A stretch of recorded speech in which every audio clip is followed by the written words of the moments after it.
Olá, muito boa tarde para você que está ligado no perfil do Povo Online aqui no Facebook. Eu sou Ítalo Coriolano, são 5 horas e 26 minutos e nós estamos no ar com mais um Live Política, ao lado hoje do editor executivo de conjuntura aqui do Jornal Povo, Walter George. Muito boa tarde, Walter. Olá, Ítalo. Walter, ontem nós não tivemos programa por problemas técnicos aqui do jornal, então vários assuntos aqui acumularam para a gente conversar aqui com o nosso internauta aqui nessa tarde de quarta-feira. E a gente vai tratar de quatro assuntos hoje. O primeiro é a possível candidatura do senador Tasso Gereissati ao governo do estado, que vem aí movimentando a política cearense, tanto a oposição como a base do governador Camilo Santana. Em seguida, nós vamos comentar um julgamento que está acontecendo agora de uma ação do PSDB, para saber se o Congresso pode rever decisões contra parlamentares, decisões feitas pelo Supremo Tribunal Federal. Em seguida, nós vamos analisar o relatório apresentado pelo deputado Bonifácio de Andrada, que rejeitou as denúncias contra o presidente Michel Temer e seus 2 ministros. E, por fim, um assunto de hoje, né, mais quente, o TCU bloqueou os bens da ex-presidente Dilma Rousseff por conta daquela polêmica compra de Pasadena, né, aquela petroleira, né, refinaria lá dos Estados Unidos.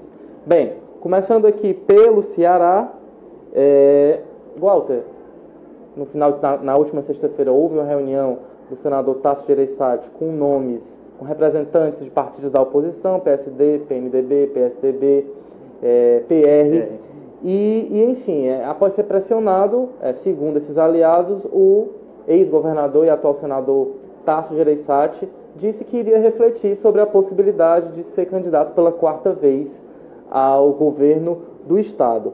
Analisando a conjuntura política aqui do Ceará, isso mexe completamente com o jogo eleitoral, principalmente quando o governador Camilo Santana estava conseguindo neutralizar a oposição e caminhava para uma eleição, digamos assim, tranquila.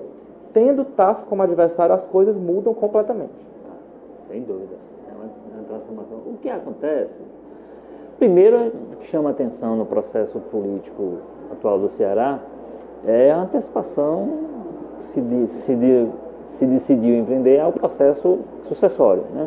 Quer dizer, nós estamos aí em outubro, no começo de outubro de 2017, e o processo já anda. Amanhã mesmo nós teremos a convenção do PDT, que se pretende que seja uma convenção com muita força eleitoral. Então, o que chama atenção é isso. O senador, eu acho que há uma série... Eu, particularmente, tenho muita desconfiança dessa discussão dele para disputar o governo ano que vem. É uma desconfiança pessoal, mais pessoal do que por força de informação ou coisa desse tipo. Né? É um desgaste político que eu não sei se ele está disposto... Agora, a pressão existe, é real e ela pode sim surtir efeito. O senador não falou até agora, né, vários integrantes, pessoas que inclusive participaram dessa reunião, têm relatado isso, que ele se colocou à disposição, disse que ia analisar a pesquisa e tal, etc. Mas o que ele disse através da assessoria dele é sintomático, né? Quer dizer assim, ele não disse descarto, ele disse assim, não falo sobre o assunto agora, não comenta esse assunto agora. Bom, não comenta. Se dissesse assim, não sou candidato, ainda estaria submetido à nossa desconfiança, né, à nossa desconfiança. Então, ele dizendo assim, não falo sobre o assunto, é deixar a janela mais aberta ainda. Então, seria de fato uma novidade grande, que obrigaria o governador Camilo Santana e o grupo, né, o grupo dos Ferreira Gomes, no qual ele está inserido, mesmo sendo do PT, a refazer a sua estratégia. Quer dizer, como você disse, vinha num encaminhamento bom, com uma série de ações que foram desenvolvidas, estratégicas, dentro da Assembleia, fora da Assembleia, dentro do governo, como é que ele foi neutralizando as forças de oposição, e tinha conseguido, e conseguiu até agora. Mas se de repente entra uma candidatura para bater frente com ele, com o Camilo Santana, com a força do senador Tasso Gereissati, é evidentemente que há outros componentes do cenário. Vai ter que ver como é que está o cenário nacional, porque inclusive um dos aspectos que talvez pese nessa decisão dele é exatamente uma pressão nacional para que o PSDB tenha um candidato forte, porque há um mapeamento geopolítico do PSDB que mostra que o partido está muito ruim de candidaturas estaduais, né? Há pouquíssimos estados onde o partido tem nomes com força suficiente para montar um palanque forte, que o seu candidato nacional, quem quer que seja, Dória, se ele estiver no PSDB, Alckmin, enfim, quem vier a ser candidato com o nome do PSDB precisará de palanques estaduais. Principalmente no Nordeste, que tem onde a força do Lula é maior. O PSDB tem uma votação histórica muito negativa. Negativa, né? E tem esse contraponto muito forte do Lula. Então, evidentemente, se houver uma candidatura com essa força, ele será pressionado a questão que eu acho que o gera minha desconfiança pessoal é que eu acho que o Tasso tem no seu currículo uma derrota, né? Uma derrota que ele não esperava, né? Houve a famosa declaração dele lá em 2010, né? Vou cuidar dos meus netos. Cuidou e tal. Por um tempinho, depois acabou voltando para a política rapidamente, vitoriosamente, numa campanha que ele venceu com muita facilidade e tal. Eu não sei se ele está disposto a pegar esse capital político que ele reacumulou e colocar de novo à prova numa eleição que ele sabe também que seria muito dura. Quer dizer, uma eleição onde a preço de hoje o candidato Camilo Santana partiria com alguma vantagem, além de ter a vantagem da estrutura de campanha, que será uma campanha diferente, né? Ninguém sabe como é que vai ser também esse problema da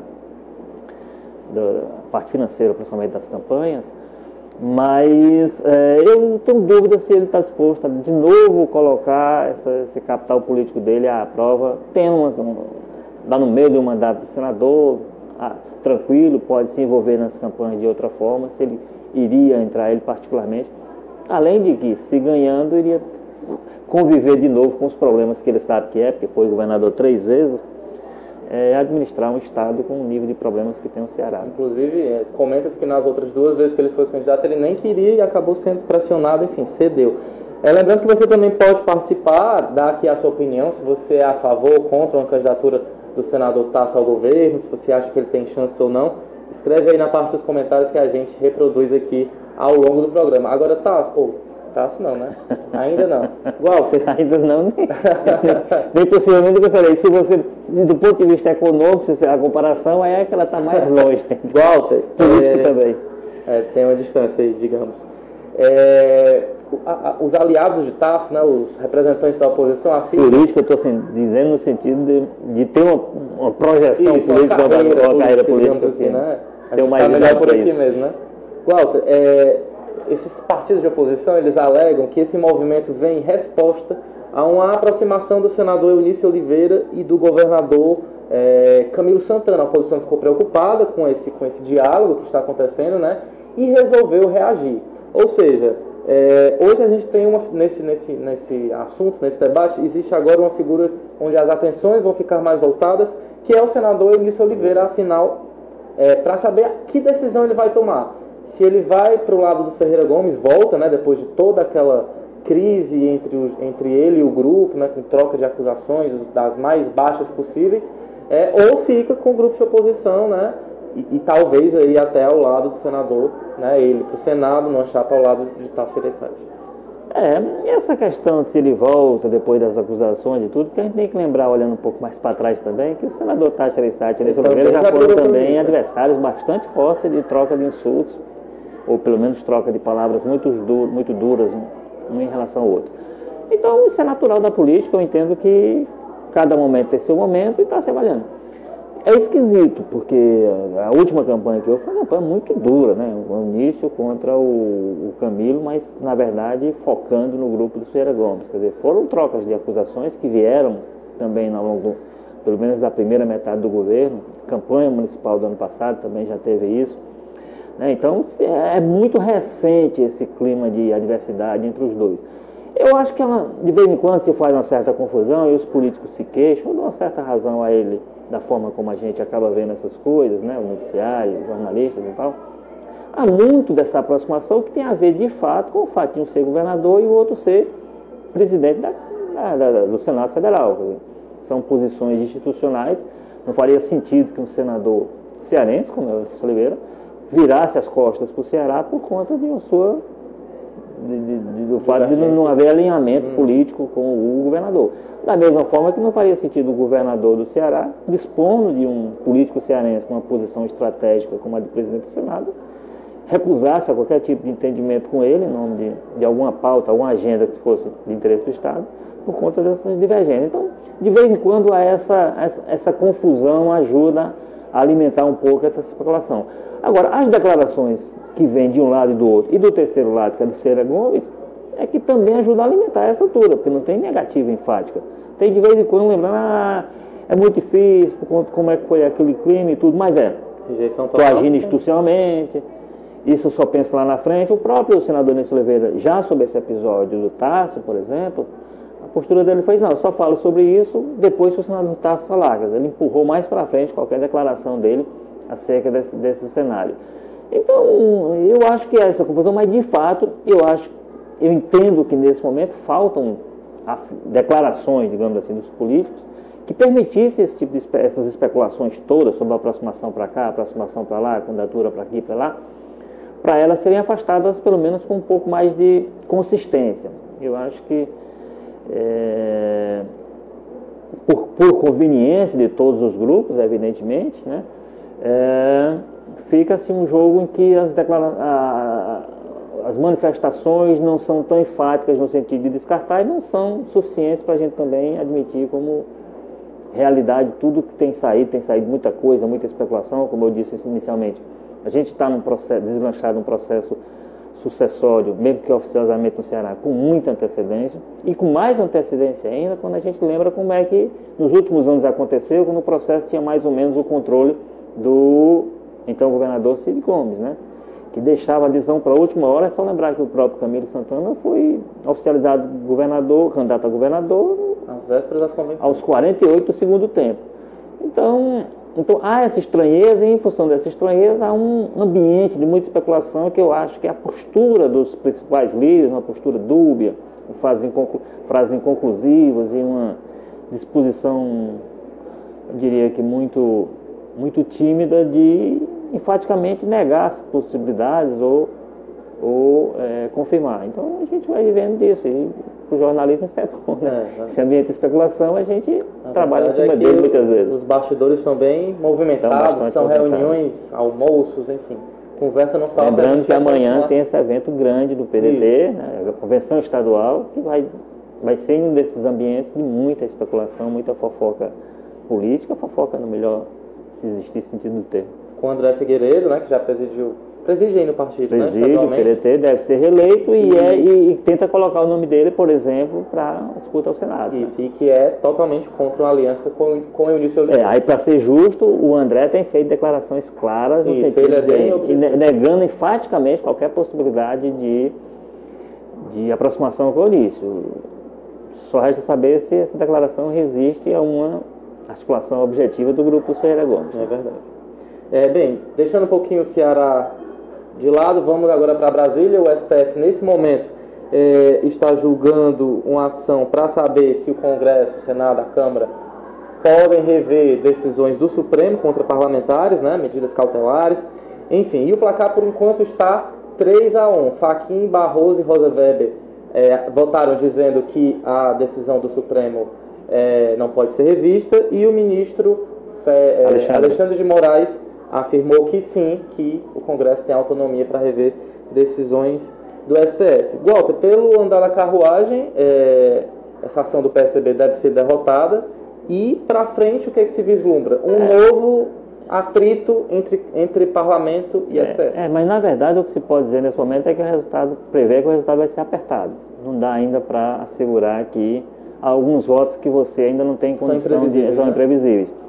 O voto previsível aí, que já dá para dizer que está 3-2, é o do Gilmar, né? Isso. Inclusive já fez várias intervenções no voto dos outros para deixar claro que vai votar contra essa possibilidade. Só esclarecendo que essa ação é do PP e eles estão discutindo em tese, né? Aquela história... Não é um fato objetivo. Não é um fato objetivo, não é a situação específica do AES, que evidentemente depois será, né, submetida à interpretação que for feita hoje pelo Pleno. Mas o que eles estão discutindo é isso, assim, se pode, sendo uma medida diversa da prisão, como eles chamam, como seria o caso do recolhimento noturno, do afastamento, né? Aliás, no caso do afastamento e no caso de uma medida diversa da prisão, como o caso do recolhimento noturno do senador Aécio Neves, se isso pode ser determinado sem que o Congresso se manifeste, se isso tem ou não que ser submetido a uma aprovação do Congresso. Há uma indefinição, mas o que é importante, talvez, eu me sinto muito incomodado, eu como cidadão que acompanha, é assim, como o Congresso tem a capacidade, aliás, o Supremo hoje tem a capacidade de interpretar e reinterpretar as coisas. Tem uma decisão recente sobre isso, de um ano e pouco atrás, em que se avaliou naquele momento que pode sim, pode tomar essas decisões. Eduardo Cunha foi afastado assim. Eduardo Cunha foi afastado assim, o Eleucídio teve seu afastamento oficializado, aprovado pelo plenário, depois de ser determinado pelo Supremo e depois de efetivado, né? Então, a gente tem mesmo, por exemplo, nessa votação, a AGU, a Advocacia Geral da União, refez o seu pensamento, quer dizer, ela que um tempo atrás, em outra situação, havia chegado à conclusão de que sim, o STF poderia tomar essas decisões nesse nível sem uma manifestação do plenário do Senado, no caso, hoje encaminhou um novo parecer onde reinterpreta a sua própria interpretação e chega à conclusão que agora que não. Então, assim, essa insegurança jurídica e de interpretação jurídica é que está fazendo muito mal ao país. Então, e assim, são 11 ministros hoje muito visados, os votos acabam sendo longos demais, e cada cabeça é uma sentença, quer dizer, a gente está pressando, uma das necessidades que parece que a gente tem urgente, falo muito mais como leigo que acompanha isso aí, é de a gente ter alguma segurança sobre as decisões que são tomadas em âmbito, por exemplo, o Supremo, o Tribunal Federal, é o chamado guardião da Constituição. Então a Constituição não pode ser sendo objeto de tantas interpretações, tão diferentes, e de maneira assim, hoje eu penso de um jeito, amanhã eu penso do outro, amanhã eu posso voltar a pensar da vez anterior. Então, o que é bom talvez, e espero que seja definitivo, é que o plenário se manifeste sobre a tese, e isso que nós temos uma quantidade boa de parlamentares hoje submetidos à investigação em todos os níveis. Para isso, independente do partido, independente da força de quem foi, mas que tem uma base de uma decisão a ser, para dar uma orientação ao próprio país, para saber o que é que se está julgando com algum nível de impessoalidade, né? O ministro Luiz Roberto Barroso insistiu muito nisso, inclusive fez alguns elogios mas enfim, demonstrou algum tipo de simpatia pessoal, digamos assim, de bom relacionamento com o senador Aécio Neves, nós estamos discutindo aqui a tese, então não posso tomar a decisão com base nessa pessoa, naquela, nesse senador, naquele, né? Conforme seja o parlamentar. Tem que ser uma decisão que valha para todos. Se você é parlamentar, é senador, independente de você ser presidente, líder, ter peso ou não ter peso, o tipo de aplicação vamos dizer, de uma regra constitucional, de uma regra legal, tem que ser a mesma.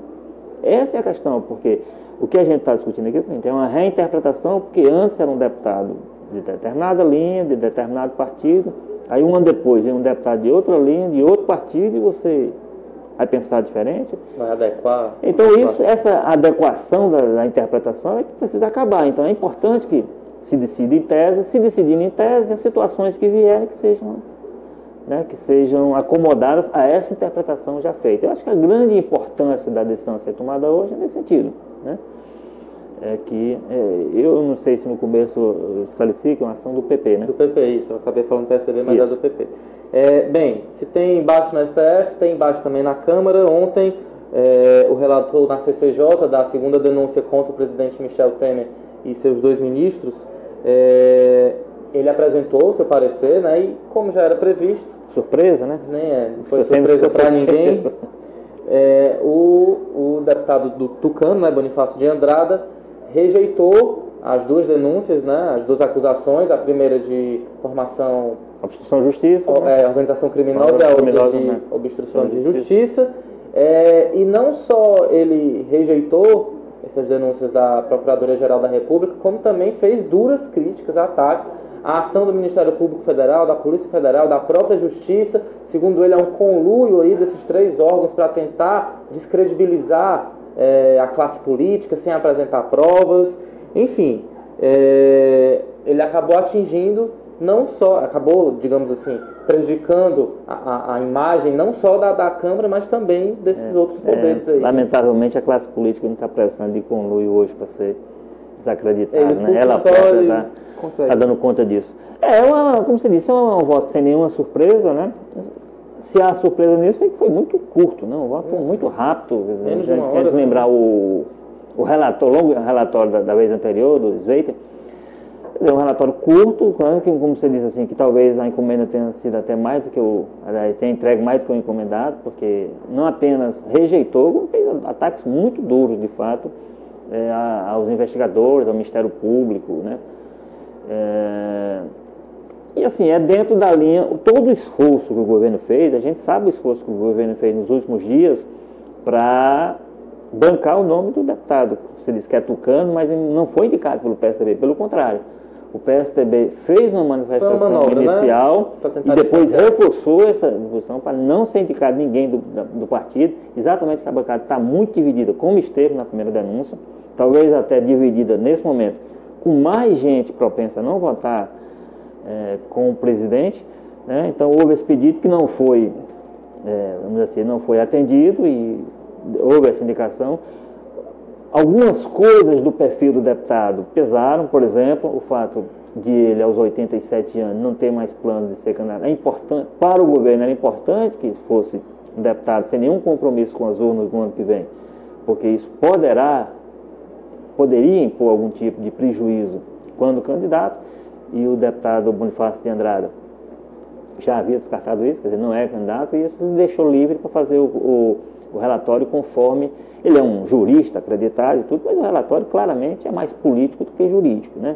Quer dizer, é muito mais uma defesa, até por conta disso, quer dizer, que além não ficou no fundamento jurídico, e foi uma discussão política muito forte, né? De defesa do governo, mais de defesa do governo, de ataque dos que investigam. Agora, o cenário para o governo é muito preocupante, continua muito preocupante. Talvez na comissão ele já houve pelo menos 8 mudanças, quer dizer, ele consiga com essas manobra sobre o relator, manobra nas indicações, substituindo integrantes, ele consiga a votação que ele consiga. Agora, para o plenário, a situação dele não é fácil, e não é fácil em função disso que eu estou dizendo. Os deputados estão fazendo as suas contas, os seus cálculos eleitorais, quer dizer, já se desgastaram uma vez, lembrando que qualquer pesquisa que se faça de opinião pública encontrará uma ampla maioria favorável ao acolhimento dessa denúncia, acolhimento da denúncia. Isso é bom, sempre bom explicar de vez em quando, que os deputados não estão votando se o Temer é culpado ou não. Se o presidente é responsável. Se pode investigar. Se há indício suficiente, me parece que indícios há. Não há pouca dúvida sobre isso. Então, era o caso de investigar. O problema é que tem afastamento, tem todo um prejuízo. Então, ontem mesmo houve um episódio na Câmara que é muito grave para o governo, né? Mais uma vez ficou clara a situação hoje de absoluta falta de entendimento, absoluta falta entre o presidente Temer e o presidente da Câmara, porque o presidente Rodrigo Maia se irritou muito que o governo foi obrigado, como a CCJ estava reunida exatamente para a leitura do relatório, ele mandou esvaziar a sessão que estava votando uma matéria importante, que era o acordo de leniência, que interessa às empresas e tal. O governo esvaziou a sessão, não deixou a sessão continuar. E o presidente Rodrigo Maia, em represália, de maneira clara, durante a sessão, no microfone da mesa, anunciou que nenhuma medida provisória será votada na Câmara a partir de agora. Que isso para o governo hoje vem de algum tempo, mas para qualquer governo hoje a medida provisória é fundamental para tocar o governo. Se praticamente hoje no Brasil você não governa sem medida provisória. E o Rodrigo Maia deixou claro, irritado com aquela situação, com aquela manobra do governo, que esvaziou a sessão, que ele queria que continuasse para votar, ele fez esse anúncio. Então já desde ontem um grande esforço, o próprio Embaçaí, que é o articulador, é o ministro Antônio Embaçaí, que é articulador político do governo, foi hoje à Câmara, está tentando botar panos moldes, tentar um entendimento, tentar baixar a temperatura, mas de algum tempo o presidente da Câmara, Rodrigo Maia, tem dado declarações muito fortes. É só lembrar, outro dia, uma entrevista que ele deu, ele disse claramente que, ao contrário do Temer e do seu pessoal do PNB, ele não era um conspirador, não ia trabalhar como eles trabalharam para derrubar a Dilma. Quer dizer, esse é outro problema que vai se agregar a esse, que está tornando o desafio do presidente Temer e dos seus articuladores de abafar, segurar, barrar essa segunda denúncia, está tornando uma tarefa bastante mais trabalhosa do que a primeira, lembrando que ele também, cada dia, fica com menos instrumentos, como ele tinha antes, né, de emendas, essas coisas, porque o cofre vai secando. Então vamos acompanhando aí os desdobramentos, né, desse embate. Eu sou mais pessimista que o Walter, eu acho que tranquilamente ele vai escapar dessa. Acho que a primeira foi até mais difícil, mas né? É uma questão de otimista, né? Você acreditando nas teses, acreditando em outras, né? Nem otimista, nem eu sou otimista, nem você é pessimista. Enfim, nós temos as nossas avaliações. O Walter falou de Dilma e o TCU acabou de bloquear os bens da ex-presidente, né, que foi impeachmentada em 2016, por conta de, segundo as investigações, irregularidades na compra da refinaria de Pasadena dos Estados Unidos.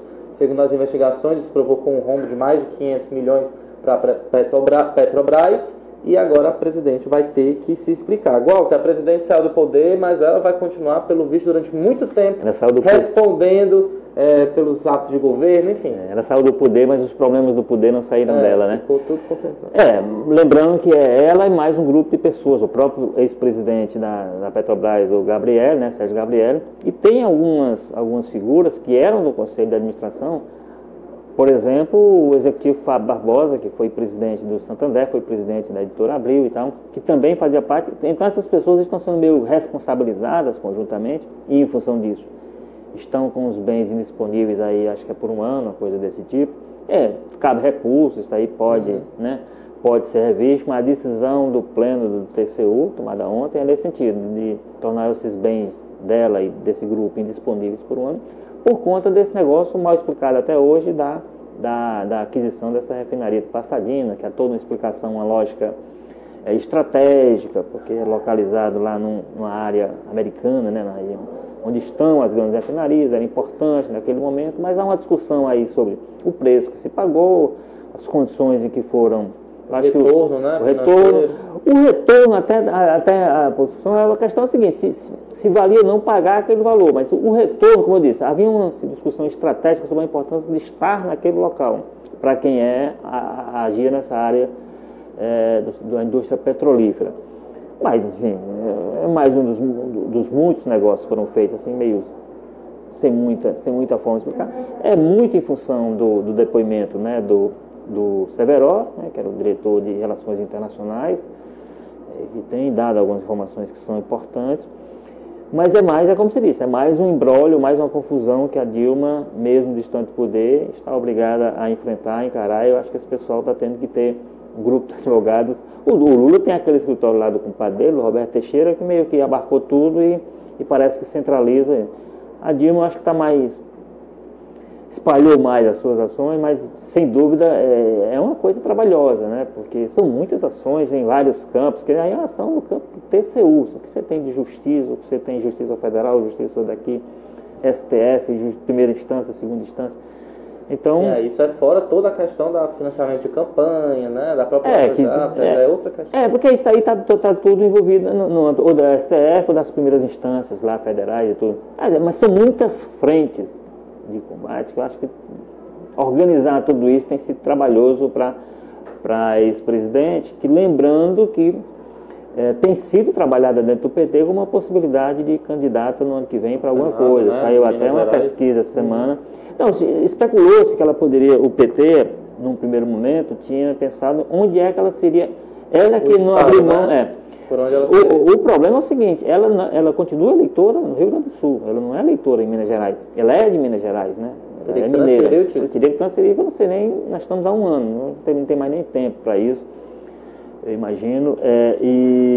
Enfim, ela não tem mostrado disposição, isso é que é fundamental. Ao contrário do Lula, que a Dilma continua naquela vida mais fechada, de vez em quando aparece nesses eventos que essa semana mesmo houve vai lá, fala, mas são ambientes fechados, não tem grandes contatos, muitas vezes vai em carona com o Lula, algum evento que vai e tal, mas ela não sei se ela está tão disposta ela nunca foi uma política no sentido mais, né, mais claro do termo, ela não gostou de fazer, nunca teve estômago, e muitos inclusive e passou por um trato pesado, né? Muitos atribuem inclusive a queda dela no governo a isso, né, ao trato que ela não tinha com os políticos, a forma que ela tratava, ou como não tratava, ou como maltratava os políticos. Então não sei se ela vai, mas enfim, saiu uma pesquisa essa semana mostrando que em Minas Gerais, só preço de hoje, há um ano e tal, tem muita coisa para mudar, mas que o nome dela apareceria com alguma... Liderando lá, mas a diferença entre os candidatos era pequena, enfim. Ela e o Janot, né, que aparece na pesquisa. E o próprio Aécio está lá em terceiro. O que seria um paradoxo, né, a pessoa eleger a Dilma e o Janot no Minas Gerais. É verdade. Para finalizar, eu vou ler aqui alguns comentários rapidamente. O Zezinho, o CSC Silva, enfim, critica os políticos, bando de ladrão, segundo ele. Maurição Lima... Ainda serve uma candidatura do TJ? Não sei bem o que ele quis dizer. Tasso Gereissati, né? Ah, tá.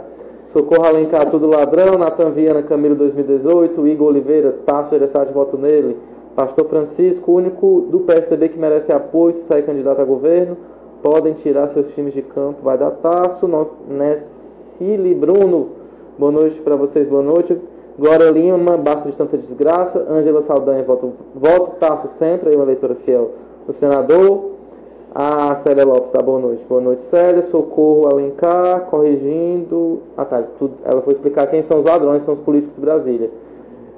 Glória Lima, povo, não esqueçam que Tasso é golpista, ela se refere, né, ao apoio do senador ao impeachment da ex-presidente Dilma. Cris Coutinho, viva há muitos anos em Portugal, mas sem saudades do Ceará. Volte, Cris. A situação aqui está complicada, mas o Ceará é uma terra muito boa. Vamos lá, Maria Salazar também parabeniza o Tasso. Vem agora a Lima dizendo que o Tasso é golpista e traidor do povo brasileiro. É sempre esse embate, né, Walter? O que a gente vai ter ano que vem vai ser muito isso, né? Golpista contra não golpista, fascista contra alguma coisa. Então vai ser esse jogo. Agora, o que isso aí demonstra, essas manifestações, é aquilo que está dito.